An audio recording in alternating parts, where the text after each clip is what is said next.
Dersimizni davomlashtiramiz, hurmatli vatandoshim.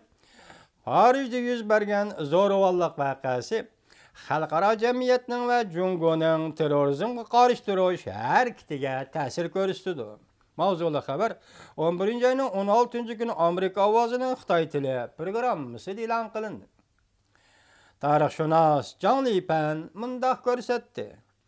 9-sentabr voqeasidan keyin Jungoda ba'zi atalmış vatanparvarlarning haqiqatan gulaqaqalari ochilib ketgan edi.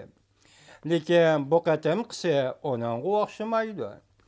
Diqqat qilishga arziydigan bir taraf shuki, Parijda zo'ravonlik voqeasi yuz bergan o'xshash bir vaqtda Jungo jamoat xavfsizligi ministrligi xabar tarqitib, 56 kun qo'g'lab zarba berish orqali zo'ravonlar qartilgan hujum zo'r natijalarga erishdi deb ko'rsatdi. Lekin har qanday bir tafsilot bilan ta'minlamadi. Qanday terroristlarga qanday hujum qilib, qanday natijalarni qo'lga keltirganligi to'g'risida bir nima demadi deb ko'rsatdi tarixshunos Zhang Lipan afandi. Tarixshunos Zhang Lipan afandi mundaq ko'rsatdi.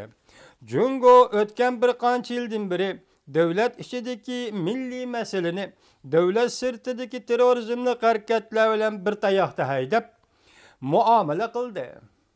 Lekin davlat ichidagi milliy masalaning haqiqiy sabablarini va millatlar o'rtasida to'qinishning haqiqiy sabablariga izlanmadi, tekshirmadi, hal qilish choralarini izlanmadi. Jungo agar Xinjiangda har qaysi joylarda milliy ziddiyatlar masalani haqiqiy yo'sinda bir taraf qilmaydi ekan, Zhang Lipan afandi davomlashtirib mundaq dedi. Jungo agar Xinjiangda har qaysi joylarda milliy ziddiyatlar masalasini haqiqiy yo'sinda bir taraf qilmaydi ekan, xalqaro terroristlarga texnik ko'p fursat yaratib berdi. Bu ish qo'sh bisliq pichoqdir deydi Zhang Lipan afandi.